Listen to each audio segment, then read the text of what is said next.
31મી ડિસેમ્બરની ઉજવણી લઈને પોલીસ દ્વારા વિવિધ વિસ્તારોમાં તપાસ તથા વાહન ચેકિંગની કામગીરી હાથ ધરી હતી। 31મી ડિસેમ્બરની વડોદરા શહેરમાં થનાર ઉજવણી દરમિયાન કાયદો વ્યવસ્થાની પરિસ્થિતિ જાળવી રાખવા પોલીસ વિભાગ એલર્ટ મોડમાં આવી ગયો છે। આ ઉજવણી દરમિયાન કેટલાક અસામાજિક તત્વો તથા નશેડીઓ દારૂ એનડીપીએસના નશાનું સેવન કરીને ખોટી રીતે ધતિંગ કરે છે। આ નશાબાજોને કાયદાનું ભાન કરાવવા પોલીસ દ્વારા શહેરના વિવિધ વિસ્તારોમાં ચેકિંગ સહિતની કાર્યવાહી કરવામાં આવી રહી છે। પોલીસ દ્વારા સઘન વાહન ચેકિંગ અને પેટ્રોલિંગ કરવામાં આવી રહ્યું છે। ચેકિંગ દરમિયાન નશો કરી ફરનારાઓ પોલીસના સકંજામાં આવ્યા છે। પોલીસ દ્વારા કરાઈ રહેલ કામગીરી સંદર્ભે જોઈન્ટ સીપી ડોક્ટર લીના પાટીલ દ્વારા માહિતી આપી હતી।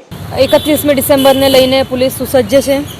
રિસોર્સિસની દ્રષ્ટિએ પણ અમારા તમામ વ્હીકલ્સ, પોલીસ સ્ટાફ, બ્રેથ એનાલાઇઝર્સ વગેરે અમે ગઈકાલે જ વ્યવસ્થિત એને ઢીલ કરી લીધી છે અને છેલ્લા 7 દિવસથી સતત વાહન ચેકિંગ ચાલી રહ્યું છે, જેમાં અઢળક પીધેલાના 185ના કેસો થયા છે, 135ના કેસો થયા છે। હજારોની સંખ્યામાં અમે વાહનો પણ ડિટેન કર્યા છે। 31સ્ટને લઈને પોલીસનું રોજનું સરપ્રાઇઝ ચેકિંગ અલગ અલગ સમયે અલગ અલગ જગ્યાએ રાખવામાં આવે છે, જેનાથી કોઈપણ પ્રકારની અસામાજિક પ્રવૃત્તિને કંટ્રોલ કરી શકાય અને કોઈપણ પ્રોહિબિશનની પ્રવૃત્તિમાં જે જોડાયેલા હોય એને પણ પકડી શકાય।